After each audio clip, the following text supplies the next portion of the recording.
Monday night, a white woman tried to slap some sense into CNN hostess Don Lemon. She took him to school on the whole notion that ancestors of black slaves are owed reparations. Reparations are an entitlement. They're rooted in the desire to be compensated for the oppression suffered by others. Entitlement handicaps the mind and undermines productivity. America does not owe me. I owe America. I owe my ancestors. The same goes for Don Lemon and everyone else.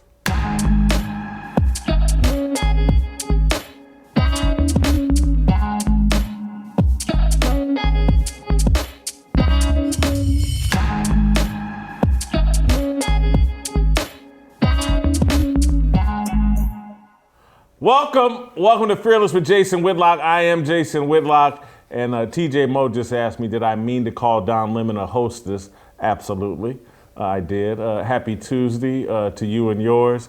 TJ Moe is back with us here in studio all day today. We have a fantastic show planned for you. Steve Kim and Shamika Michelle will be here. We'll talk some NFL football. We'll talk about the slap heard around the world. Not Don Lemon getting slapped, as I alluded to earlier. Kyler Murray was slapped, and we'll get to the bottom of that. We'll break this down like this Zapruder film and get to the bottom of whether, Kyler Murray has a right to be upset about this. Cliff Kingsbury wants the guy fired. But anyway, we'll talk with Shamika Michelle about Don Lemon and reparations and whether or not reparations are a big deal or not. All right, guys, this is not a commercial. This is something near and dear to my heart. This is not an endorsement. This is life or death. Here at The Blaze, we're building a village of Blaze babies with a goal of rescuing 50,000 babies from abortion. Let me tell you a little bit about Preborn. I've told you about these guys before. You guys know this is special to me. They've already rescued 188,000 baby lives. When a woman, under pressure to abort her baby, meets that baby's precious heartbeat, it is an absolute game changer. 80% of the time, she will choose life after hearing the ultrasound. Preborn clinics are located in the highest abortion areas in the country, standing strong for mothers in crisis and introducing them to the beautiful life growing inside of them. Would you join me, us, The Blaze, in rescuing preborn babies? It's one of the most important things you can do, helping preserve these precious lives.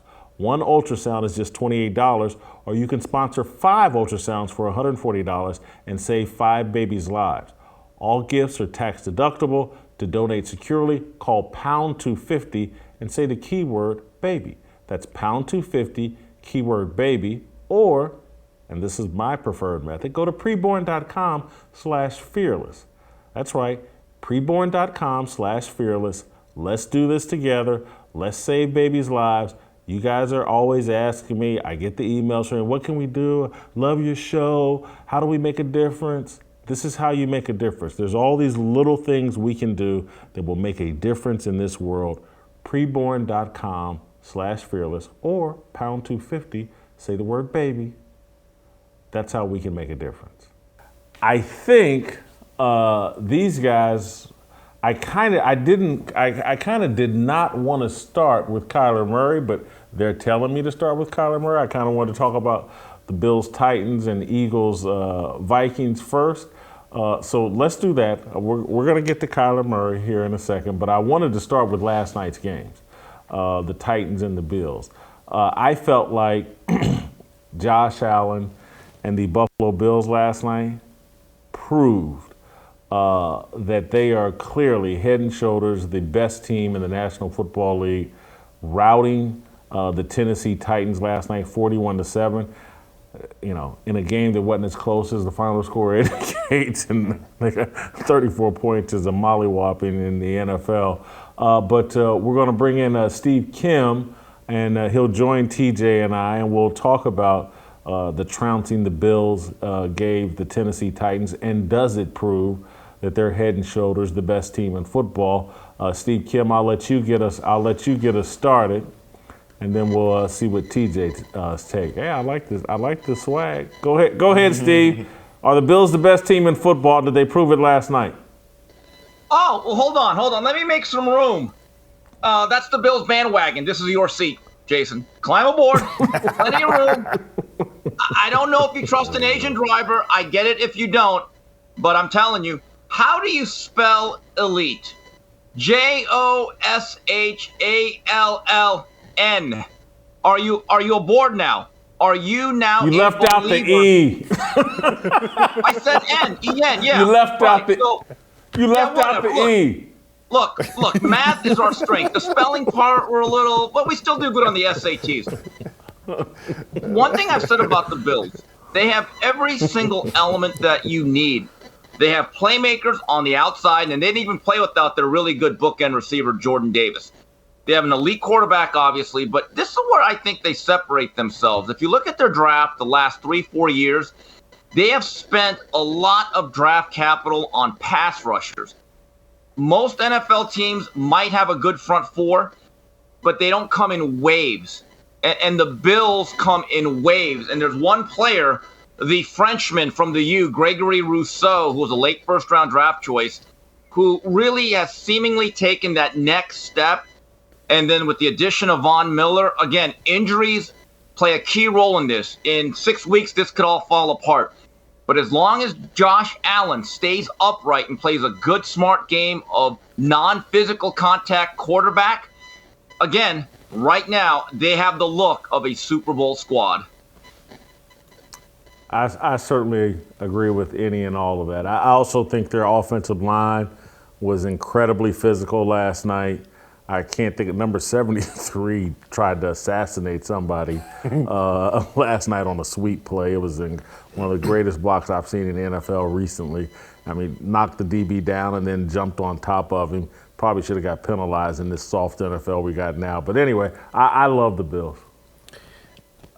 Steve's point about if Josh Allen continues standing is the only thing that can stop the Bills this year. He's 6'5", 240 pounds, and he thinks he needs to finish every run like a running back. And I can't figure it out. Just, he won't slide. Because this is a guy, if you go back to his college days at Wyoming, he completed 56% of his passes. And you thought, how does a guy get to be that good from that? I'm actually starting to consider for the first time, was he too good for the receivers that Wyoming offered? Did he throw an NFL ball to a bunch of college receivers who just couldn't catch it? Because if you watch him throwing to Stephon Diggs right now, you're watching, this is a level that we saw this happen with Ben Roethlisberger and Antonio Brown for a while. Like, he was going to get open and the ball was going to be there over and over and over again. They're just toying with guys. And then on the defensive side, Von Miller for the second game in a row is making plays that you saw Von Miller make in his early days where he was trying to make a name for himself. So they've got too many guys. The only team that I think can play with him right now is the Chiefs. And the Chiefs may have a hard time with them, both in the AFC, but the Bills, I think, right now, with the Chiefs head and shoulders above just about everybody else. Here's what I think is a possibility as it relates to Josh Allen and what was going on with him in college and why the Bills were so confident in drafting him. When you're that type of elite talent at a Wyoming, at a mid-major, you may not be getting the best coaching. And because trust me, the best coaches elevate very quickly. They move on to the Power 5 schools and the big contracts. And so I would bet there was something going on with his footwork and or mechanics with his upper body or something, that there was some coach that said, oh, I can fix that. And once that's fixed, it's on. And again, I'm not saying this to denigrate Lamar Jackson. They're just two different styles of quarterback. But it's not like Josh Allen had Lamar Jackson's throwing motion. A lot of times it's like you can't fix that. But if there was something going on with his footwork or the way he was turning his body, I can see a coach just saying, oh, yeah, I can get that out of him. He's very coachable. And so I think we all just missed, and some of this is just like, hey, he's playing at Wyoming. How good could he really be? But clearly, this is, some NFL scouts and systems and organizations are better than others. And that's what we're seeing here with the Buffalo Bills. they made the right choice. And Josh Allen took a lot of ridicule for just even being drafted. Before anyone saw him play in the NFL, people were beating up on him and saying if he were black, and they were playing all that stuff. And this is where I look at Josh Allen and say, look, we're denying a lot of these black quarterbacks the criticism that makes you great. Criticism is spinach, and it keeps you humble and gives you a fire and desire that other guys sometimes can't meet. And so it's like we could be creating potentially here a more talented version of Tom Brady and Josh Allen. Tom Brady came into the NFL with a chip on his shoulder, felt like he was undervalued, and that's part of what made him great. I look at even a Michael Jordan being the third pick of the draft. He carried a fire and a little disrespect that he felt throughout his entire career. And I see Josh Allen benefiting from all that. Steve, you wanted to add another point? Oh, wait a minute. Let me pump the brakes like Fred Flintstone with his bare feet. Let's the Jordan thing. Let's let him win a couple of Lombardis before we get to that. But it's an interesting point about Josh Allen, and that was one of the question marks about him at Wyoming. There's a general belief, and it's been proven over time, if you are an inaccurate passer in the mid-50s in college, there's a belief that you can't teach accuracy, but he's absolutely become the anomaly. But I saw him at Wyoming, and I saw him in the first couple years with the Bills. I was not a believer because for all his arm strength, guys, he was a thrower. He was not a passer. It's like a guy that can throw 100 miles per hour off the mound. That doesn't make him a pitcher. He has now melded velocity with touch because some of those passes now with the arc, he's now feathering the ball at times instead of trying to just fire it. He has really learned that middle ground that sometimes pass placement is actually more important than velocity. And to TJ Moe's point, I think it's very simple. I would have a meeting with Josh Allen in private, and I'd say, Psst, Josh, you are a white quarterback. Be the stereotypical white quarterback. We don't want you running. I don't want you jumping over people. You're not putting your shoulder down. Be a white quarterback. Be a white quarterback from the 80s, and once in a while, if you have to scramble and get the hell out of bounds. It's really that simple. It's an easy fix. We can do it. That's Ken Dorsey's job. All that's true. The one thing is that part of what makes him really good is that he's actually quite fast for what is a stereotypical 6'5", 240-pound quarterback. Yeah, white quarterback. He's very fast for a white quarterback. I'm telling you, I played with Blaine Gabbert, exact same size, 6'5", and Blaine he couldn't do the side-to-side stuff, but some of those guys can really run, and he can too. So it's like, do you give up 20 yards? Because a lot of the stuff that he does, we saw it in Week 1 against the Rams, his stiff arm. He had to flat back a guy so that he could get a first down to keep the drive going, to then eventually win the game, right? It's like you do enough of that. How much of a risk do you take at 6'5", 240 pounds when you are stronger than every DB that comes at you? Well, I would say there's people that were Cam Newton fans that would say, your body's not going to hold up forever. And it certainly didn't for Cam Newton. Cam Newton also never became as accurate and as fundamentally sound in the pocket as Josh Allen. He relied too heavily on his athleticism. I would, guys, and Steve, you could, or both of you guys can probably help me here. Stephon Diggs has only been there for like 2 years, right? Yes. And so are we not also seeing a little bit of you get the right personnel and it takes you to another level? The same conversation we were having about Tua Tagovailoa yesterday, that it takes you to another level when you have the right personnel with you? There's no doubt about it. I mean, look, Peyton Manning had Marvin Harrison and then Reggie Wayne. Help matters. I mean, we're talking about a game with 11 or 10 other teammates on the field. And we're going to bring them up later. Hopefully the Eagles, they got a new wide receiver, and all of a sudden their quarterback looks like the quarterback of the future with not just one draft choice, Devontae Smith, but also A.J. Brown. Stephon Diggs is one of those wide receivers. He's flashy. He's got a diva attitude.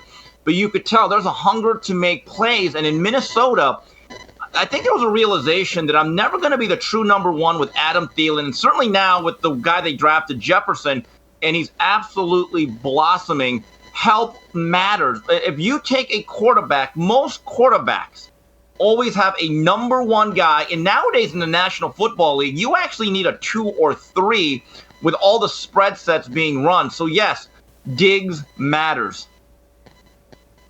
Well, and Knox at tight end has given him the outlet, too, so they've got both guys. It's actually his 3rd season in Buffalo. But so far as right personnel matters, but Josh Allen has seriously raised the game of Stephon Diggs. His first year in Buffalo, he had 1,535 yards. Prior to that, his highest was 1,100. So he has really raised his game. Perhaps he's a better receiver, but he had already been in the league for 5-6 years coming into that. He got better because he had a quarterback that could find him. TJ. Let's look at the other side of that game last night. The Tennessee Titans. They're now 0-2. They lost to the Giants. I think the Giants are a bit overvalued. Anytime you lose to Daniel Jones, you got some explaining to do. Look, to me, they got the best running back in all of football, and maybe an all-time great, the greatest physical talent at running back, I think, since Jim Brown or Eric Dickerson. Take your pick. And it's fallen off completely. And I was talking to a friend of mine that's a longtime Titans fan. He's out on Mike Vrabel. I actually think Mike Vrabel's a very good coach. I think Ryan Tannehill wet his pants last year in that playoff game against the Bengals, and I don't think he can ever recover from it. I think the confidence of his teammates is gone. I think his own confidence is gone. I think all the swagger from that team. There's been 2 things. The quarterback and then the longest tenured player, Taylor Lewan, who's, the stud, or the alleged stud of the offensive line. Last year when Taylor Lewan got crushed by Chandler Jones, I think in week 1, gave up 5-6 sacks to Chandler Jones. I was like, whoo, they've taken the shine off Taylor Lewan. Injuries have riddled him the last 2 or 3 years. He gets injured again last night. I just think between Taylor Lewan getting the shine taken off him and then all the shine coming off of Ryan Tannehill, mentally, this team is shot. And the window is gone. Maybe they're going to have to get rid of Mike Vrabel to fix the culture and things. But I think Mike Vrabel's actually a very good coach. I just think they stuck with the wrong quarterback for too long. I'm not remotely new in this position. I've said it all last year, all during the regular season when things are going great for Tennessee. I kept saying over and over and over again, Ryan Tannehill is going to cost them in the playoffs. They get in a real game. He's going to have to make some plays. He's not going to make them.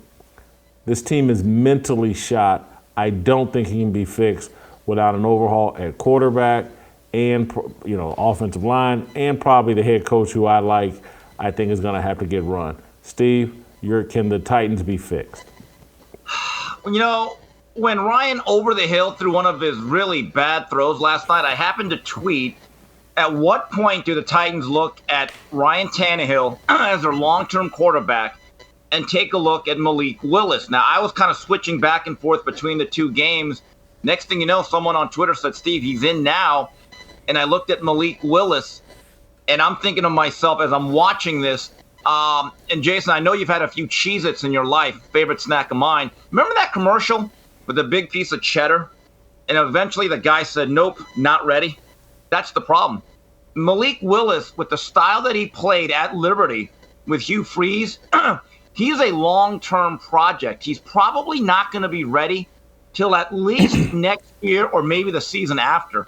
So they're between a rock and a hard place in the sense that there's obviously a declining quarterback who the whole team may have lost faith in, and even Vrabel. The problem is Malik Willis might be your future, but the future is not now.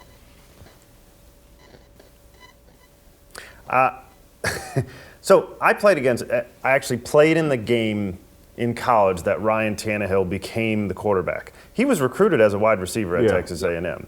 And so we beat him, Gerard Johnson, they figured out he sucked, and then they moved on to Ryan Tannehill.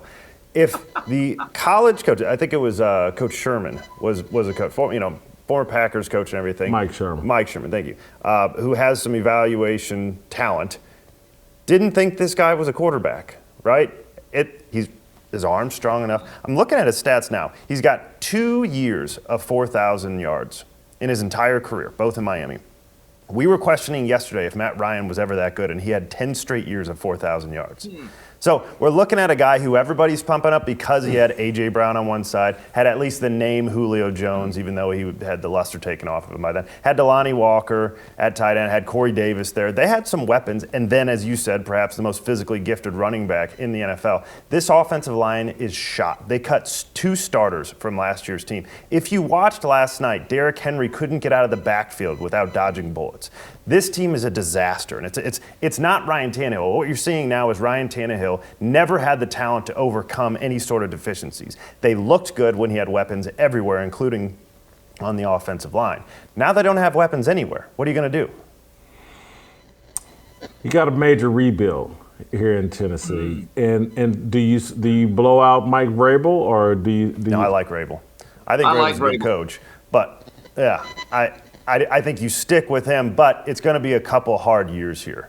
Because, as he said, Willis very clearly not ready at this point. Derrick Henry is going to, at that size, you don't keep running at this speed for very long. And so they're going to have to put together, if they get the offensive line together to some degree, at least you can build around a running game. Then you start developing a young quarterback, can protect him a little bit, and you start to add weapons outside. Right now, they can't protect anything. Yeah, and guys. I think with all these teams, and I think Cincinnati's another team. Practice is so limited now, and the contact is so limited. I think it's nearly impossible to develop an offensive line in the season. There was a time not long ago where coaches would have you out there 2 days a week in pads, going really hard and physical for 2 hours at a time. Those days are long gone. Anybody has a physical practice now, the NFLPA jumps down their rear end, and no one wants to play for them, and everybody thinks you can play without practicing, and that's what we're looking at. When you fall off a cliff like Tennessee, you fall really, really hard because there's virtually hardly any way to fix it in season. You need an entire off season. The Titans are in trouble. This thing's going to get worse, and they're already trying to play, their backup quarterback. He's not a solution. Because, again, if he were a solution, they would have had an open competition to start this season because anybody with a brain knew, hey, Ryan Tannehill soiled himself, and we're not going to be able to clean up this mess. They felt like they had no choice. I thought they should have gone after Matt Ryan or someone this offseason. And, not that Matt Ryan's going to be any solution the way he looks in Indianapolis. But anyway, go ahead, Steve. Yeah, a couple points. I mean, with Ryan Tannehill had the greatest safety net or security blanket in football the last couple of years. The fact that he was consistently in 2nd and 6 or 5 every time he handed the ball off to King Henry, it is so much easier to play quarterback under those circumstances. And to TJ's point, you saw what happens when all of a sudden it consistently becomes 2nd and 9, 10, or 11. That game becomes exponentially more difficult for a guy like Tannehill, who's not a standout, and then you take away his number one threat.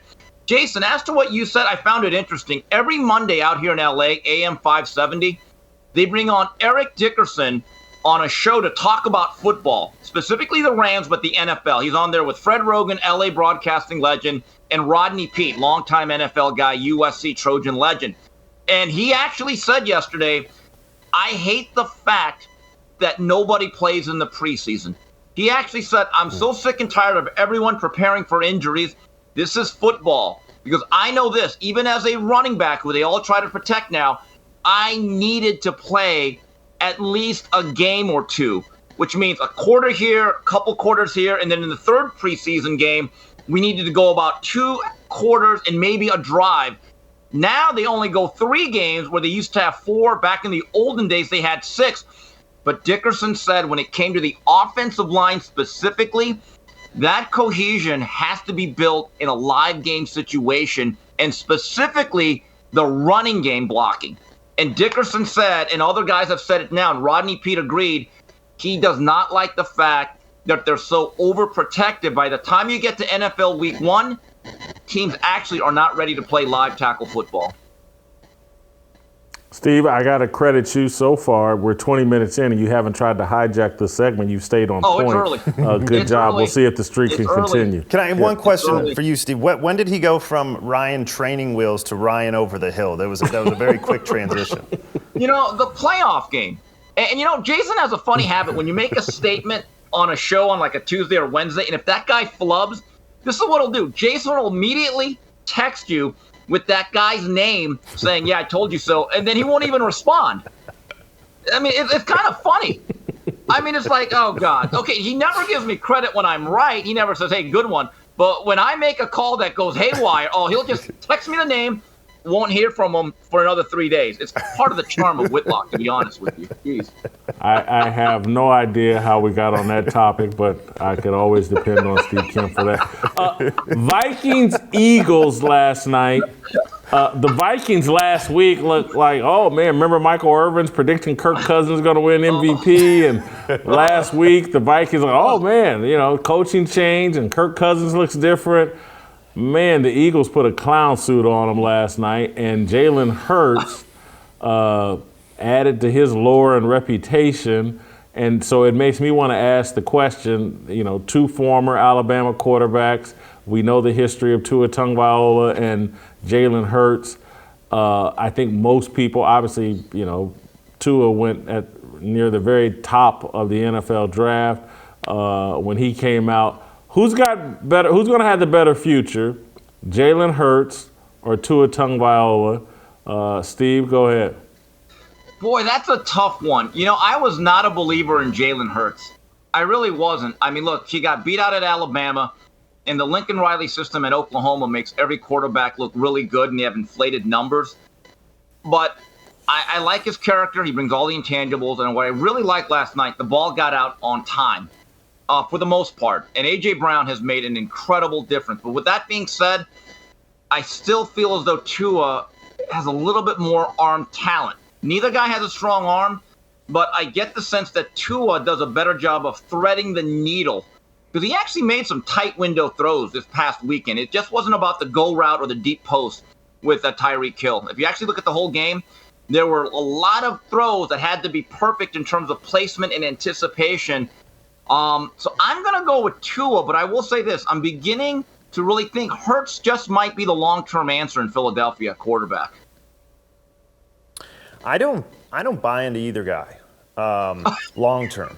Now, I'll tell you, I think Tua has better weapons so he has a higher upside because of those weapons. And I think there's going to be a more explosive offense in the short term in Miami while Tyreek and Jalen Waddle can just run past these guys.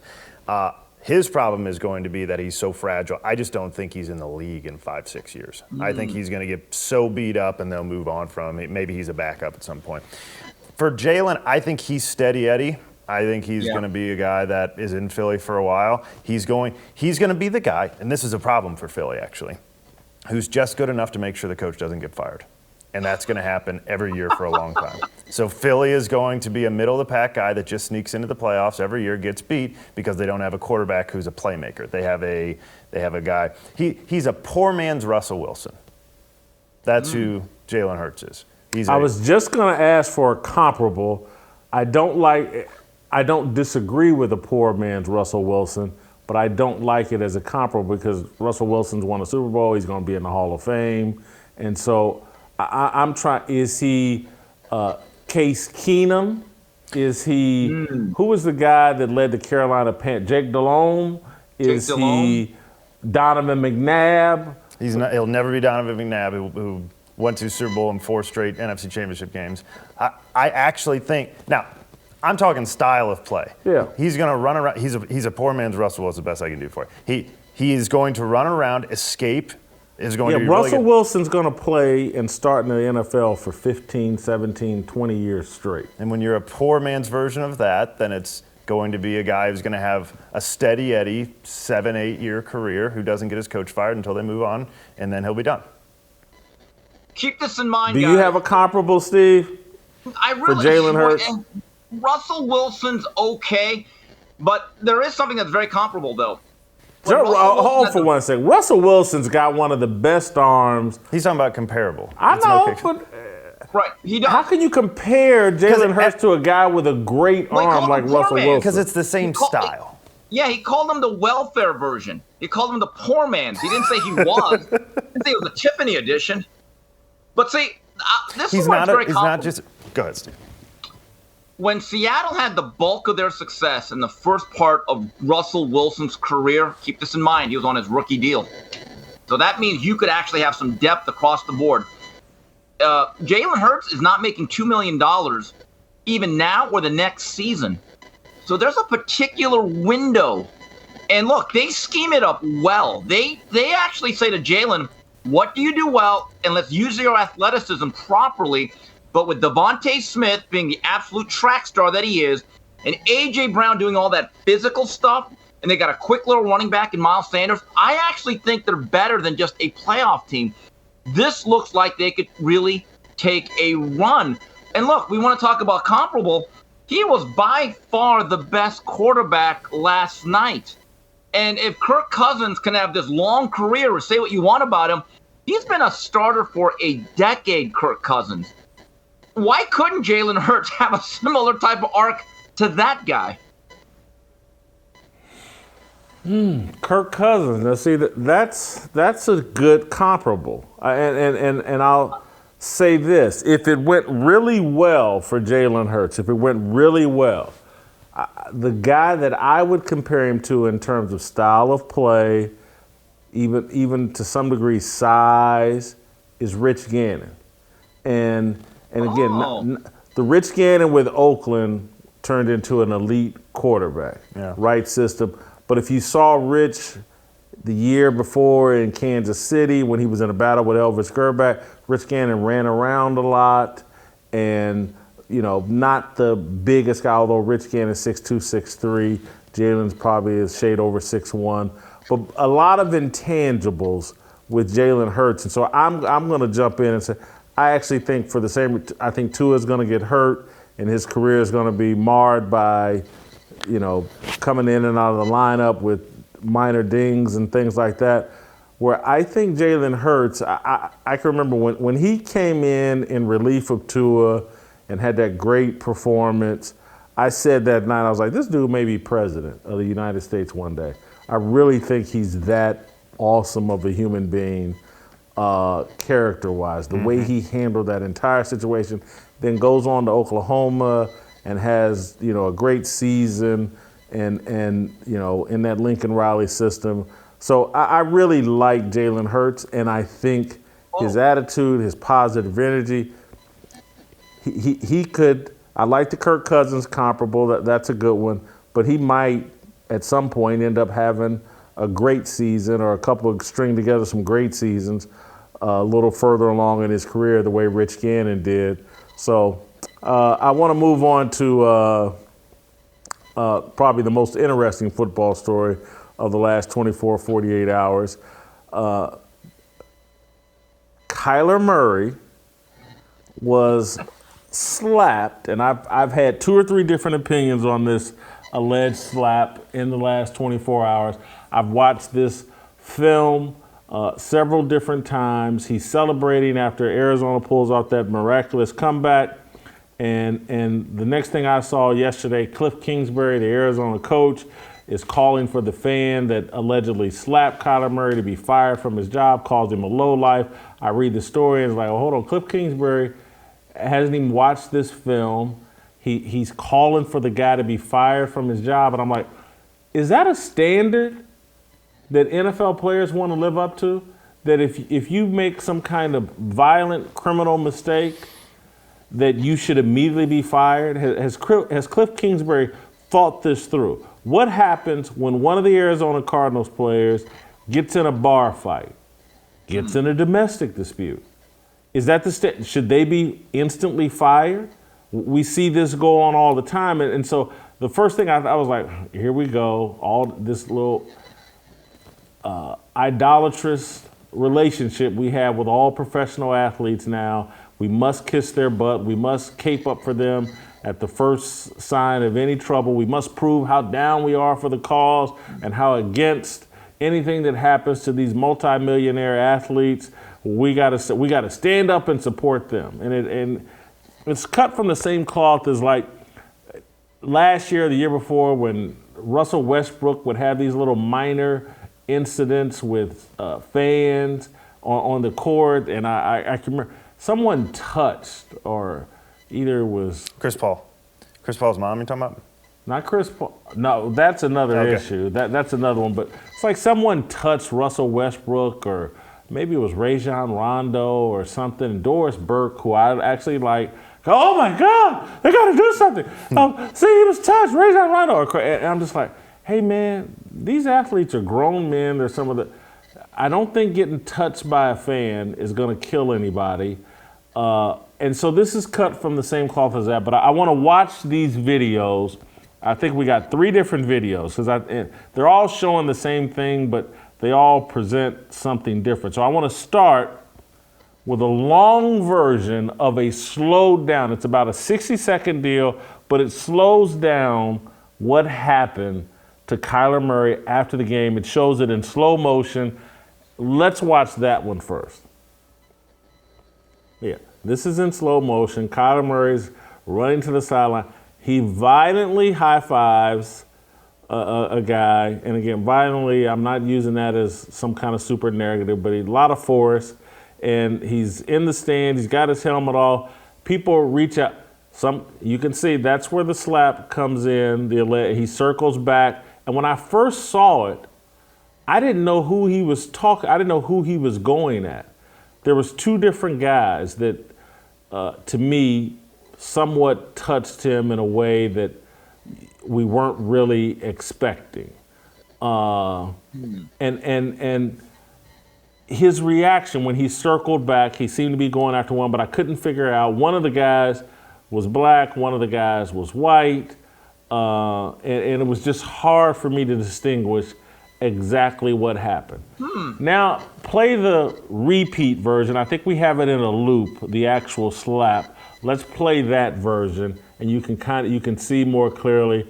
See, I thought the left-handed black dude, I thought that was the hit when I first watched it, and then I kept seeing, then you see this white hand come down across his face, and this is what has everyone upset and everyone saying, or Cliff Kingsbury, without having seen the video, saying the guy should be fired from his job and permanently banned and call him a lowlife. Hard to tell there. Is that intentional? Who knows? Now I want to play a speeded up version or a real-time version of what happened. And what I found fascinating about this is what Kyler Murray did in the aftermath of allegedly being assaulted. Let's play that clip. There he is running up, all excited. Circles back, seems to be upset. Here comes some teammates. Kyler's upset now. 2, 3, 4 seconds. Now he's walking away. Can't see him right now. We'll see him here in a second, hugging with a coach or somebody. There he is, hugging with a coach. Someone on this staff. Now he and his team, they drop to their knees and celebrate, play, hug each other.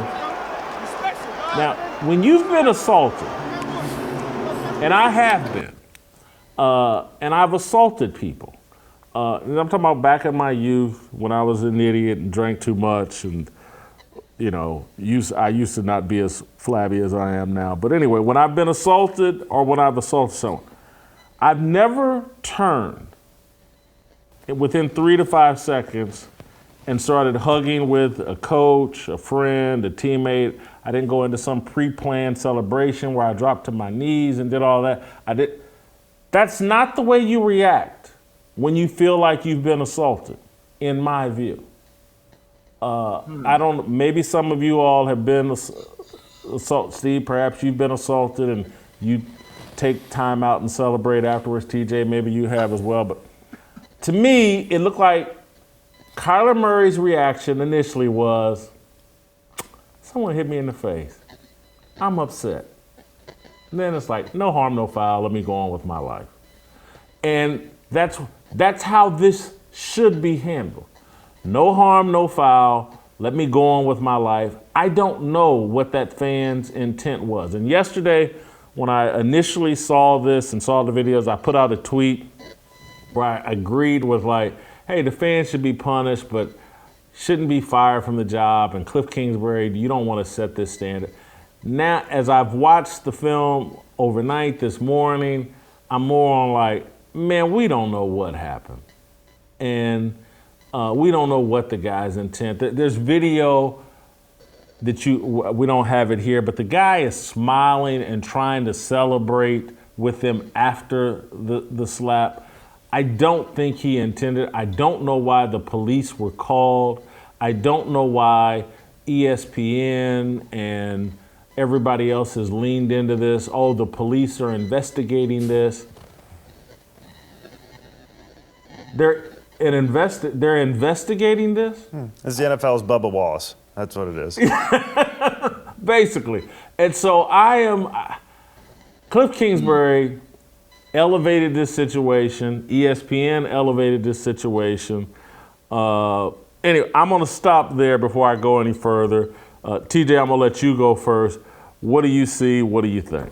I'm not convinced any of this was on purpose at all. He looked like a guy that was fired up, that was in the second row, had no idea he would have an opportunity to get anywhere near Kyler Murray, who just saved, in his mind, the season for Arizona, gave them a chance. The guy came right up to him, and he tried to hit him on the shoulder pad to tell him good job, and now he's being demonized. That's what it looks like to me. Could it be that he said, here's my chance to hit this black guy in the face? I doubt it. 2% chance. 5% chance. Pretty dangerous, I would think, to think that. And this is why I think Cliff Kingsbury, it was so irresponsible. Had you not seen the video, my assumption, based on his response to the media, would have been that somebody cold-cocked Kyler Murray in the face from the front row and knocked him out. Well, that's the kind of response you have. You can't do that. If you're willing to assault somebody on national television with a punch and you knocked him out, maybe you should be fired from your job, right? That's what I would have thought. And then I watched the video and I'm going, you can't just run around demonizing everybody to get your woke points. Oh, well, it was a white guy and he touched a black guy and it hit him in the face, and obviously the black guy didn't like it. So he should be fired, we should ruin his life, and he needs to spend the rest of his life trying to make amends for this moment. Steve? You know, I will say this. That's a nothing burger, but that was still a better skirmish than the Canelo Alvarez-Gennady Golovkin fight I covered this past weekend. Now, Jason, you brought up that you broke this down like the Zapruder film. So I'm going to be the Warren Commission. I think I saw a third hand from the grassy knoll, but I'm breaking this down. I'm analyzing this. If you're going to slap somebody, I don't think you come over the top. I think that hand has to come at more of a 45-degree angle. So I'm with TJ. I think the guy's trying to slap him on the shoulder pad and miss. Because think about it. Anytime you want to assault somebody, I've never come up to down. I mean, forget Mr. Miyagi. I've never gone brush up, brush down, or whatever that was, right? You come across the face, as they say in football. The guy didn't come across the face. And I'm completely with TJ. Once again, Cliff Kingsbury had to feel like, I got to have your back.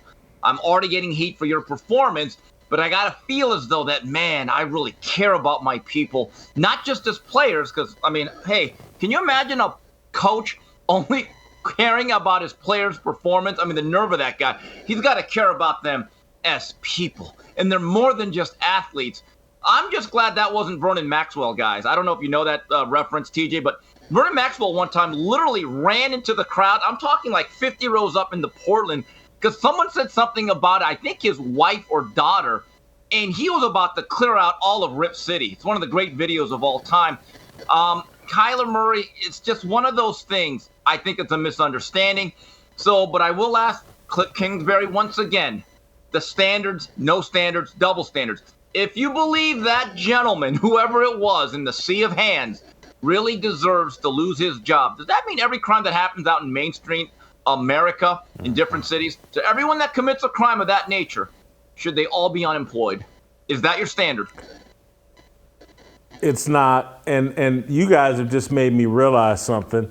In sports, it's commonplace, and again, I know this fan isn't one of the players, but in sports, it's very commonplace to pat someone on the top of the head. Yep.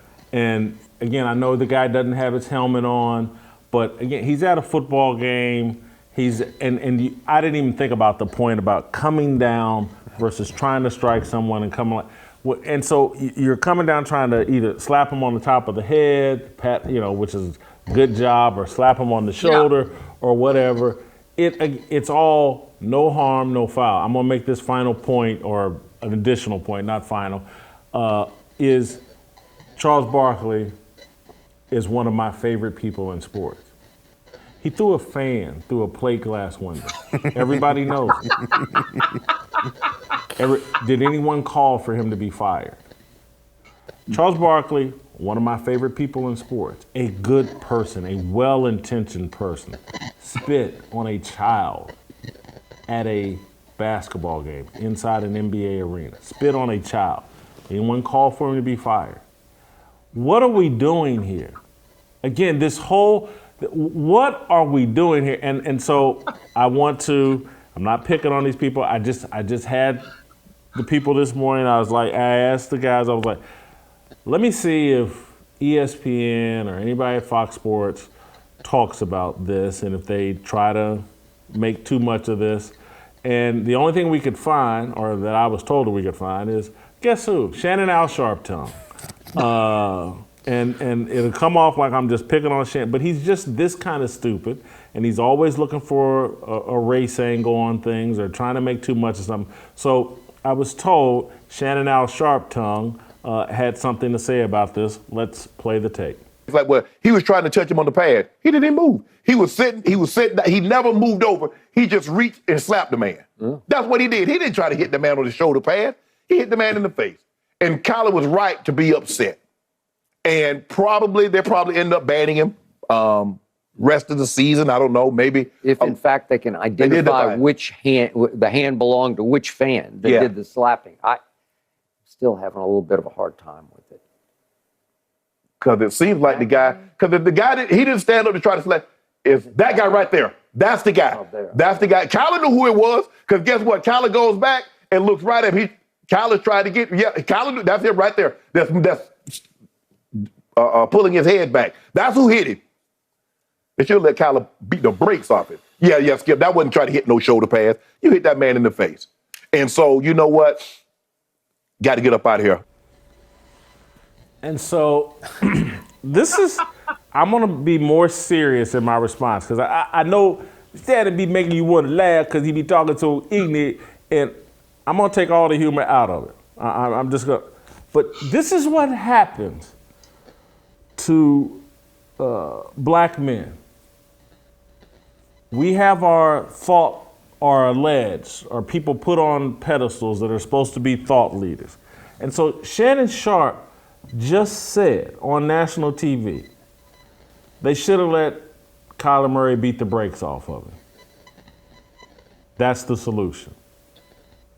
You get slapped across the face, you're earning nearly $50 million a year, and some fan that slaps you across the face accidentally, doesn't really harm you, someone is suggesting on TV, oh, they should have let him beat the brakes off of it. Is that really the solution?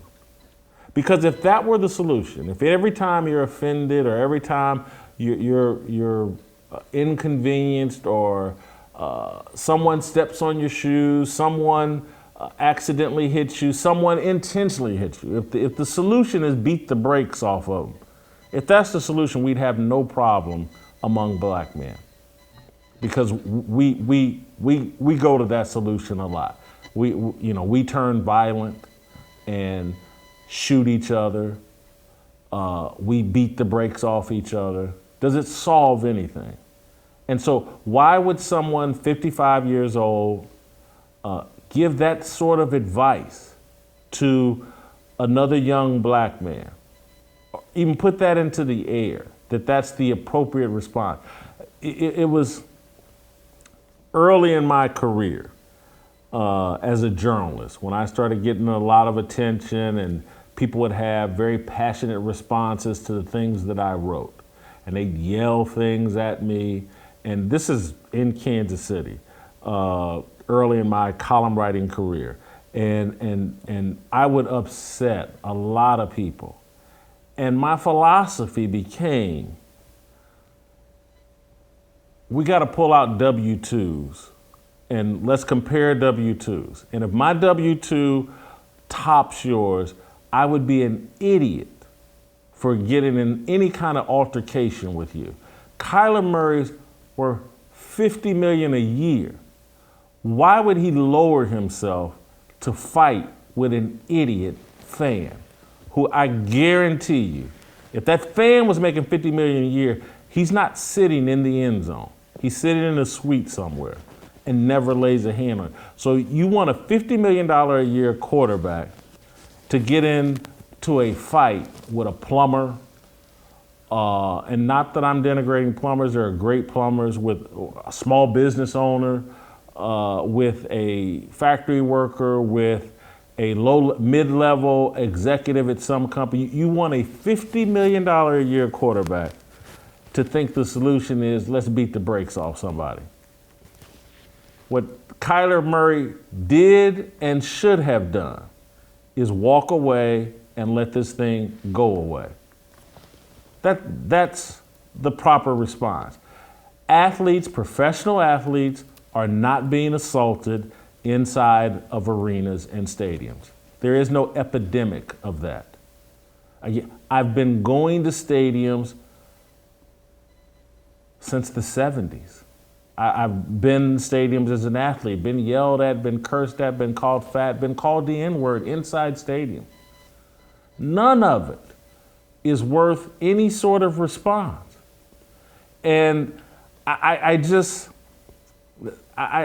don't understand the lunacy, the stupidity, why it's being promoted, why it's being platformed, why that sort of advice would come out of another grown man's mouth. If Shannon Sharpe were a 28-year-old former athlete, I'd overlook it and be like, oh, that's just a young, dumb idiot. He's 55, 54 years old, 55. He's in the Hall of Fame. That's not how a Hall of Famer should handle things. And trust me, Shannon Sharpe's been in stadiums, arenas. He's been out places. People have called him things. People may have even put his hands on him. Who knows? His response ain't to turn violent. That's just some bad advice he's given because it sounds good on Twitter. That's all I want to say on the situation. You guys can lighten it up. You don't have to be as serious as me. Go ahead, Steve. Go ahead. Okay, I'll go first. Two things, Jason, about what you said. It was in the early to mid 90s that a player, great player, Green Bay Packers safety, Leroy Butler, he actually began the Lambeau Leap, and where he scored a touchdown. Guys like Robert Brooks, Antonio Freeman would go into the crowd celebrating a touchdown. It's become a thing all across football, and even visiting players do it to taunt the fans. And generally, and like you said, Jason, nothing happens. Everyone seems to have great fun with it. They understand it's part of the theater, the drama, and it's a good time, and it's part of that great fan-player relationship and experience that you have in a game. I hope this does not stop that or mar it, because I think that'd be terrible, because just, again, my opinion, anyone can disagree. I don't think the guy was trying to slap Kyler Murray. And last thing, Jason, I want to defend Sir Charles. You said he spit at a girl. No. That was spray. That was random spray spittle that was not intended for her. He was spitting at somebody, okay? But not a little girl. She was just the innocent victim of the shrapnel that came out of Charles's mouth. Just want to set that straight. Charles is a good man, not a role model. So if I take a shot at TJ and it hits you, you're not going to be upset about it, huh? Well, here's the thing. I'm not a little girl. And by the way, I may deserve it. Whether you aim for me or not, I get it. But a little girl, she was just an innocent standby. Come on. It was an accident. Bad aim. Steve just sparked a thought. You ever seen the Lambeau Leap? Yeah. That was 10 times the assault of what Kyler Murray experienced. Every last person is coming down on their shoulder pads and their heads. Right. And 10 times. There's 15 people laying their hands on these guys. When you go up into the crowd for people that have just paid to sit in the end zone in the second row, I don't know, $500, $600, they're paying a lot of money to see you play football. They're a fan of your team. They're obsessed with you, the best player on your team. They're pumped that you're... That's in Las Vegas. We don't know if that's not a Raiders fan. I think that's the allegation. I don't think it was. If you go look at the... that seemed to be a if Cardinals we pull the video section. back up, I think this is where the Cardinal... He went up to the Cardinals fans. Right. I think the guy in the second row is not... initially, I thought it was a Raiders shirt. I don't think it was. I think he's going right up to his own fans. We can watch it here. In the end zone. And there's a lot of red in here. Yeah. Wait for him to get this... I think he's high-fiving his own guys. I do too, but I'm not sure. That guy's wearing gray. Yeah, but you got gray. There's tons of gray Cardinals. I agree, but who know? I don't know. There are some Raiders fans, I would imagine, in that area. Yeah, he's not wearing a black Raiders jersey. I'm saying it's unclear. Yep. And so what I'm getting at is the Lambeau leap, if we're calling this assault, every one of those guys get assaulted. My second point is this. He's 25. This would be a good time to give him guidance. And Cliff Kingsbury just gave him the worst dad advice possible. Anybody that gets in your way, don't you worry, we'll have him thrown in jail. I mean, so it's like, how about the response of Kyler's a big boy, he can handle himself, he took a lot bigger hits than that on the field, and he still won us the game, so we'll go with that. And move on. Downplay it and say, Kyler, these are your fans. And they're probably going to want to touch you if you get next to them. These are NFL fans across the league. All love you. You're the highest paid quarterback in the NFL. Any of the highest paid at this point? It's like second highest paid. Behind Aaron Rodgers, I think. Okay. So how about giving some good dad advice? We've moved on. Yesterday you brought up Dick Vermeil. Dick Vermeil gave the best dad advice, right? He was an old guy. Why am I blanking on his name? Just passed away, the old Florida State head coach. Bobby Bowden. The greatest dad advice ever. Always. They were looking for opportunities to say, this is a young man that could use my guidance right now. And Cliff decided that's not his job. Well, the culture has told him the greatest thing you can do for a black man is support any decision he makes, regardless of how bad it is. If you see a black man out arguing with the police and refusing police commands, support him. Even though it may lead to him getting shot and killed, the messaging from all of America is, if you see a black man doing anything, support it, say it's great, say the world has a problem with you. And so it's no different. Like if Shannon Sharp saw me overeating, he would stand up and applaud. And that's great. You're killing yourself, Jason. Keep overeating, baby. And all of corporate media would celebrate that. That's awesome. Get some more food. And I would, and allegedly anybody that said, hey Jason, you're eating too much, my response, well, you're racist. I mean, my God, don't you know that they've redlined all the healthcare facilities for fat people, and I have no responsibility to lose weight and be healthy myself. They should make a pill for me to pop. So, anywho, thank you guys. I didn't plan to go this long, but we did. Awesome job. Thank you, Steve. See you, Steve.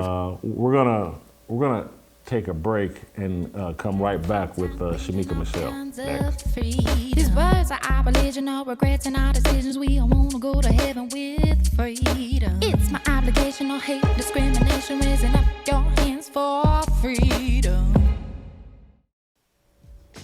In less than a minute Monday night, Hillary Fordwich blew up CNN broadcaster Don Lemon's simple-minded narrative on reparations.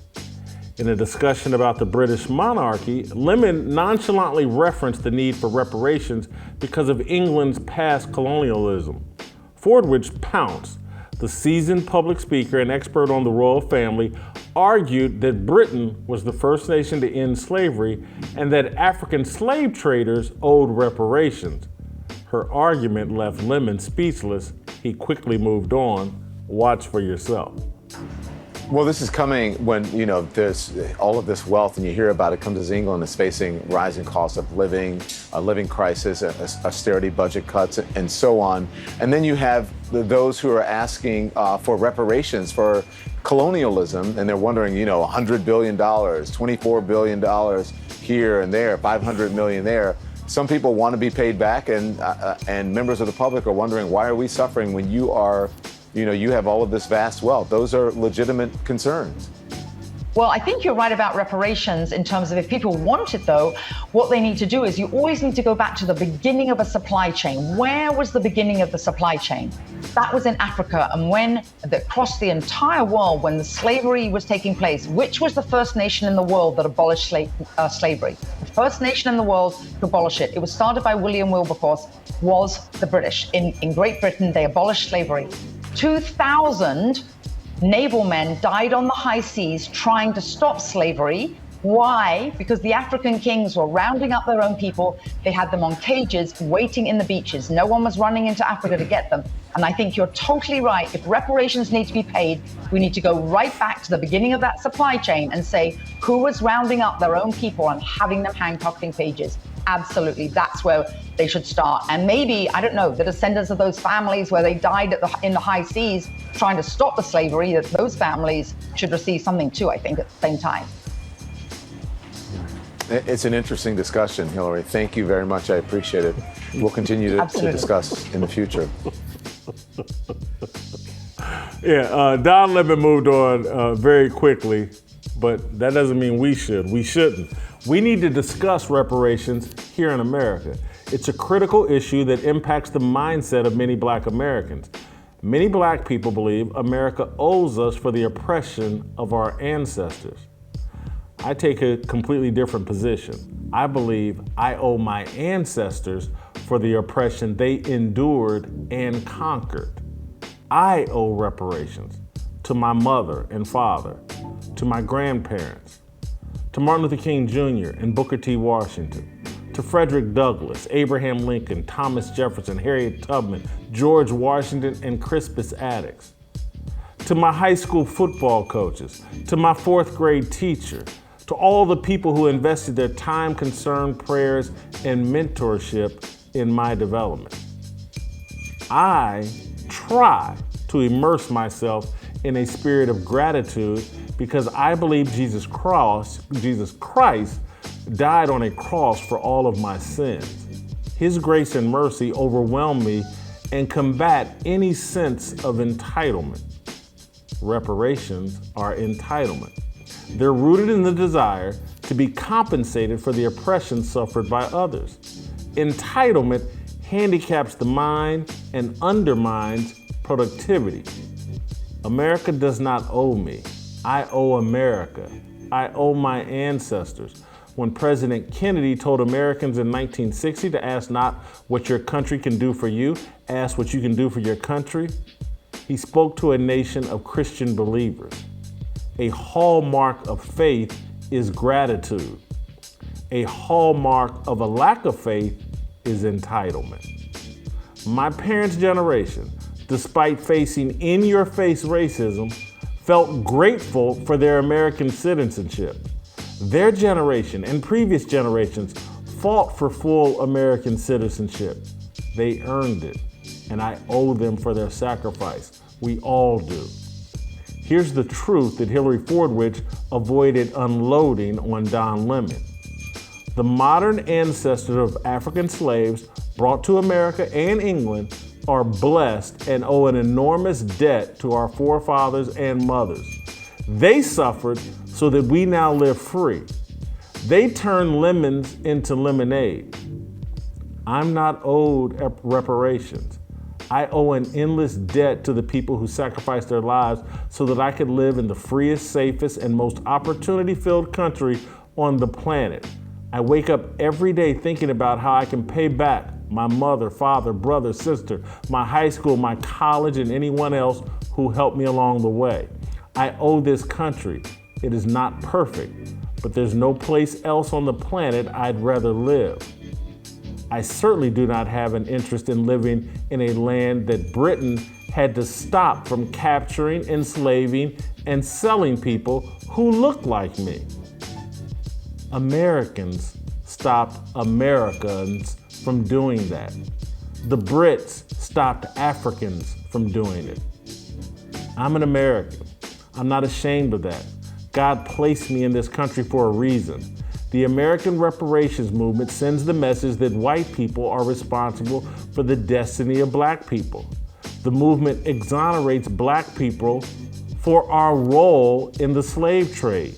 We pretend that Europeans invented and initiated the African slave trade. It's revisionist history that defies logic. Africans established the African slave trade. It's laughable to blame the customers for a product line the customers didn't launch. The fight for reparations is reinforcement of a slave mindset. It screams that black people are not responsible for themselves or their actions. It screams that black people are whores to the highest white bidder. Are we? We celebrate rappers who profit from denigrating the image of black people. Jay-Z, Snoop, Dr. Dre, Meek Mill, and all the rest are no different from African slave traders. They sell out black people for record deals and fame. They have an entitled mindset. They owe the world and their ancestors nothing. They've enriched themselves at the expense of other black people. Anyone who complains is vilified as a traitor. Black Americans will not progress until we rid ourselves of the entitled reparations mindset, until we embrace the fact that we owe our ancestors, black and white ancestors, an enormous debt. A lot of this, the reason I'm so hyped and fired up about this, because when I went to go see the movie The Woman King, that was one of the major takeaways I had, is they just put together a movie that covers up the fact and diminishes the fact that there would be no African slave trade if Africans didn't capture, enslave, and then sell off the extras, the slaves they didn't need. They sold them off. We pretend like, oh man, if it wasn't for these evil Europeans, there would be no African slave trade. There would be no Africans enslaved. That's a joke and a lie. Africans enslaved each other, and then the extras, to turn a profit, they sold to Europeans or whoever came over to Africa to buy them. Those are the facts. We participated in our own slave trade. We were the primary source of it. We were the coal miners. And we then blamed the people that wanted coal. Like they're the worst or they're the baddest of the bad guys. That's a joke. And then, if you didn't get my point, Americans stopped Americans from participating in the slave trade. England had to stop Africans from participating in the slave trade. That Woman King movie that pretends that this group of old women led by Viola Davis stopped Dahomey from participating in the slave, that's a joke and a lie. My number one point in all this is just, this whole secular society we've built, among many other things, it has killed gratitude. No one feels grateful. And gratitude is one of the primary tenets of Christianity.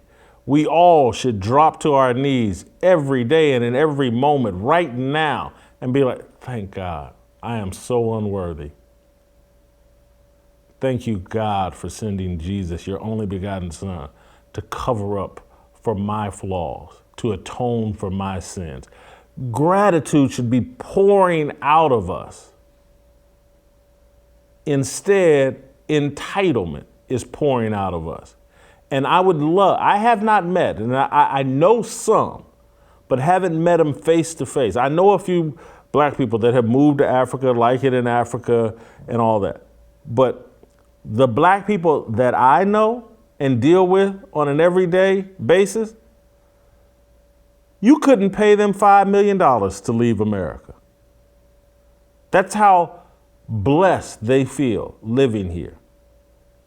That's the reality. No one's, let me save up some money so I can go to Africa.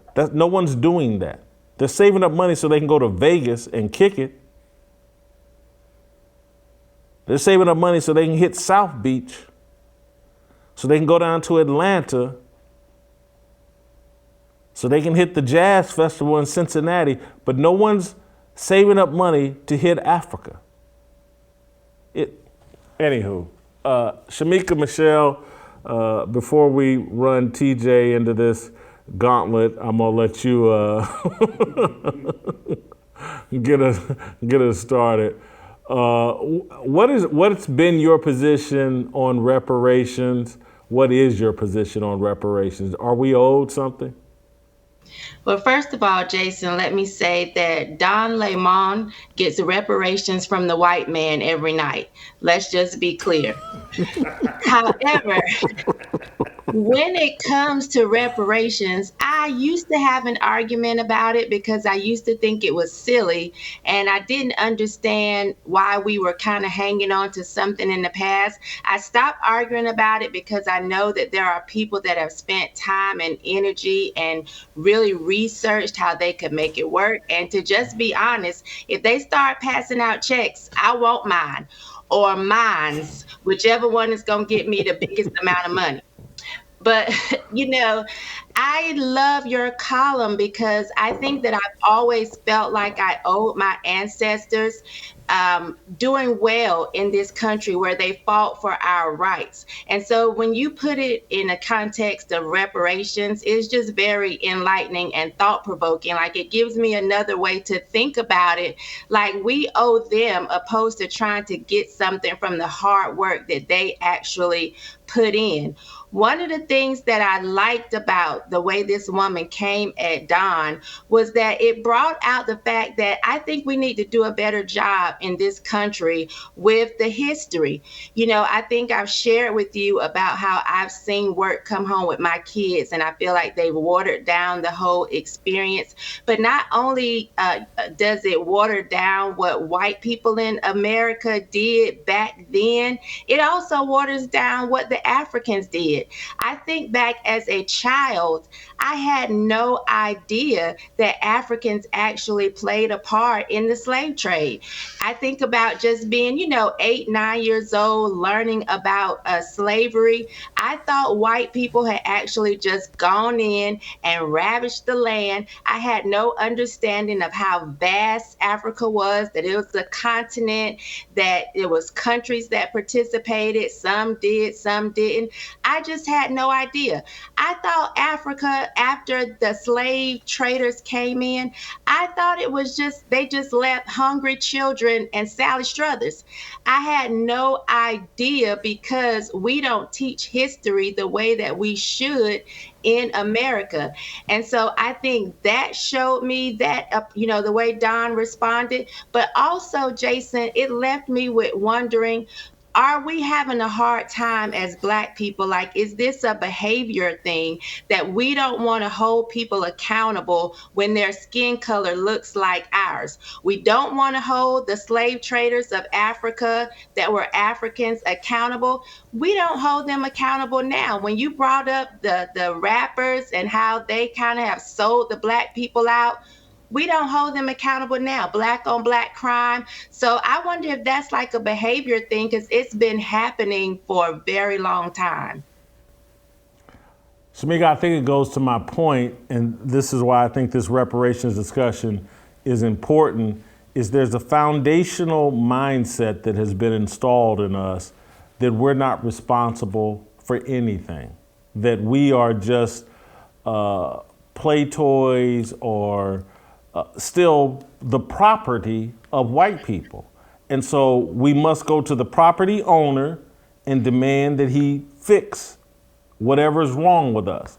And so that's why the Bloods and the Crips, the Gangster Disciples and Vice Lords can dominate our neighborhoods and communities, terrorize our neighborhoods and communities, and we will be sitting around stepping over 20 dead bodies killed by the Crips and the Bloods to find the one person that was killed by a white person, and let's hold Derek Chauvin accountable, let's hold this person accountable, and say nothing about Crips, Bloods, gang violence, the inability to deal with each other in a responsible way. We'll say nothing about any of that, no different. And again, it's a foundational mindset, and who knows, maybe the Willie Lynch letters, maybe this was part of the creation of a slave mind, making us believe that anything that happens to us is a direct result of something white people have done to us. And you know, Whitlock, you're overweight because Ronald McDonald exploited you. Not because you blew your money at McDonald's.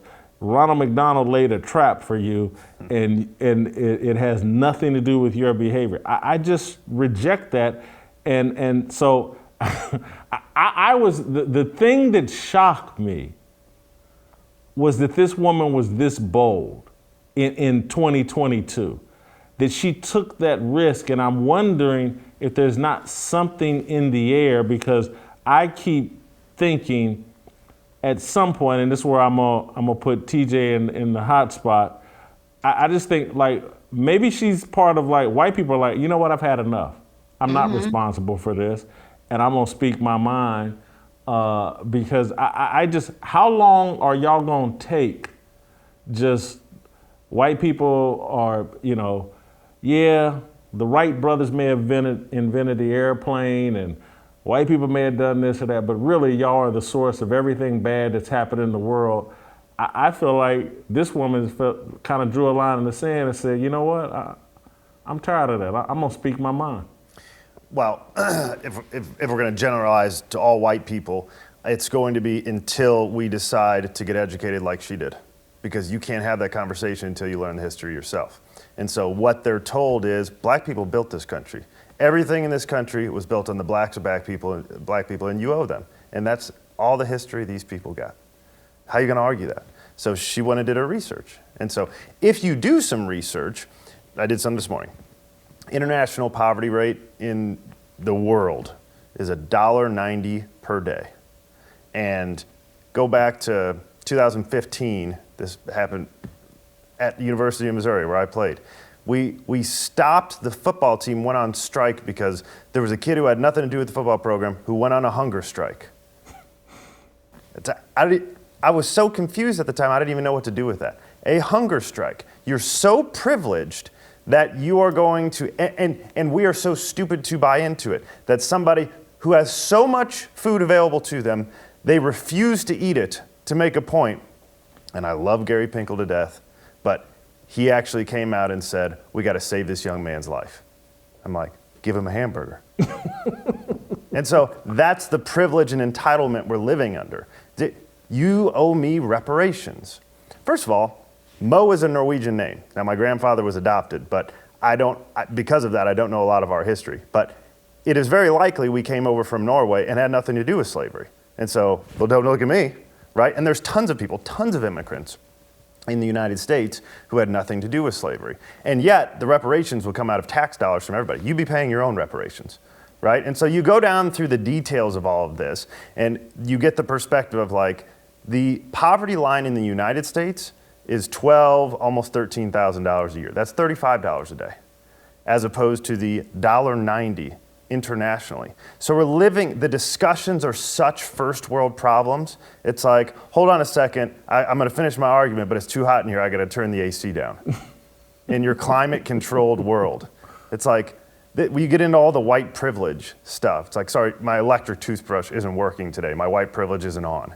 You know, this is where, if people will get some perspective, I got a lot when my brother was a missionary in Somalia. He was there for 4 years, right? This was checking backpacks in the buildings they went into to make sure they weren't bombs. This was mud floors. This was, you had to put up nets every night so the mosquitoes didn't get inside and just eat you to death, right? This is 100-degree temperatures. You sleep in a sweat every night. And then you come back to the United States and you look around and be like, this is the most entitled group of losers that's ever Your brother's existed. a racist. Yeah, so I'm told. You got to remember that. He's a racist, although he spent 4 years in Somalia, and I'm sure no one looked like him over there. I don't imagine. Just him. And literally, people here would accuse him of being racist, generalize about him, and none of those people will have gone to Somalia or any place else on the planet and tried to help other people. Do you know what he's doing? Vocational training. He was teaching people how to earn a living so they wouldn't be poor anymore and they could support their families. And they were building them playgrounds for the kids so they'd have stuff to do. And they were bringing them supplies and they were raising money. And he was doing all of this on fundraising from the United States, from his friends and family, so he could live and pay his bills so he could go help other people. But he's the racist. Oh my God, you just reminded me. I can't remember the friend who I sponsored on one of these missionary trips. I forgot that that's how they do it, and I participate. Yeah. And so there's a lot of people going. This was Somaliland, the Horn of Africa, where the pirates are, right? All the Somali pirates and stuff that you've seen in movies and stuff. Like, that stuff's real. I'm the captain now. Yes. I'm the captain. Yes, exactly. Captain Phillips. You've seen the. Yes. Yes.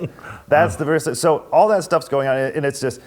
Our military actually has outstanding perspective when it comes to this, because they go over into Afghanistan. One guy I know, a real good friend of mine, is a Navy SEAL, and he's like, there's just no hope anywhere in the world.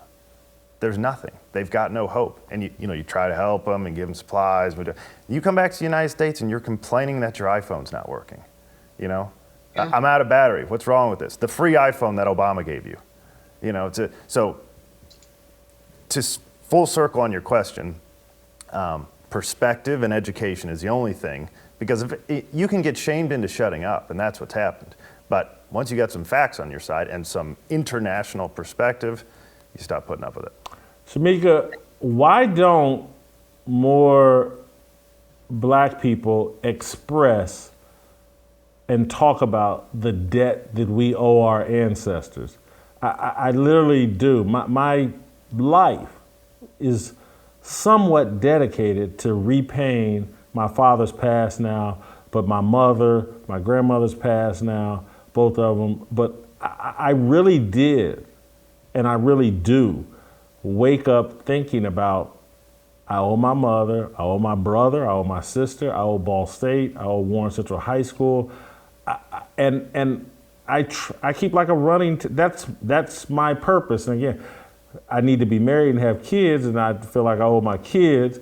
But I just don't understand why more of us don't think about the debt we owe the people that actually suffered and conquered so that we could live this life of privilege, in my view, that we live. Why don't more of us think that way? Jason, it makes me wonder who really believes in and supports white supremacy. Is it white people or is it black people? Because I always say white supremacy doesn't really exist because white people aren't supreme. And in order to believe in white supremacy, you have to believe in black inferiority. And I feel like there are so many people that are black that believe really that blacks are inferior and that whites are superior, and that we won't get anywhere in life unless the white man turns around and hands it to us. I've never felt that way. I wasn't taught that way. I don't feel that way, and I don't teach my kids that. I believe that when you wake up every morning, what you do in life is in your own hands. The white man doesn't have to have his foot on my neck, or it's not about the white man giving me an opportunity or a privilege. I'm here in America, and this is the land of opportunity. So I think that a lot of times black people don't realize it is them who actually believes in white supremacy, because they feel like they have to give us something. They owe us something. When, like TJ said, but let me correct him, the Obama phones aren't iPhones now. They were the little cheap kind. But we have all of these things here in America. Like, how can you have a $1,300 phone and you're using it to call people to whine about white supremacy?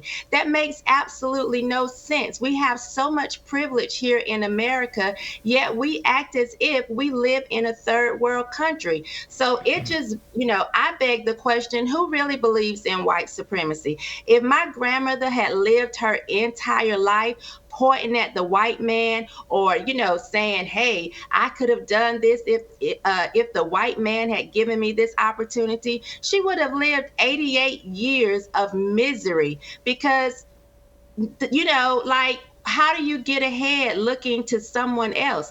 I should not be sitting here singing the same woe is me songs that my grandmother sang or my great grandmother, just like my children should not have the same woe is me that I did. These kids now are so privileged. People here in America now, Jason, we are so privileged. I would sound dumb saying the same things that my great grandmother experienced, that I didn't experience. I didn't experience racism. I didn't experience white supremacy, and I'm not going to let that hold me down or hold me back, or even keep me from getting along with people whose skin color doesn't match mine. And people get angry when you don't walk around with that same spirit of defeat, but that's all it is a spirit of defeat. And so I don't think white people are the white supremacists. I think it's Black people who actually look and feel like white people are greater. That's why you're always looking for a handout. I can't top that, so I'm just going to go. We're going to end the show. We're going to play some Tomorrow and move on to tomorrow. Thank you all. Thank you, audience. Hit that subscribe, hit the likes, give me the 5-star review on Apple. We'll see you tomorrow. Waiting for the countdown, coming off the breakdown, standing in line for freedom. Looking for a breakout, feeling like a standoff, nothing in life like freedom. Came in like a fighter, striking like a ladder, making all these moves for freedom. I want freedom. No negotiation, my sister, no relation. We all just wanna have freedom. Sitting on a corner, never been alone. I'm breaking my back for freedom. Blessed, we are living, get back. We are receiving, no deceiving. We all wanna be free. We want freedom. I wanna be. I just want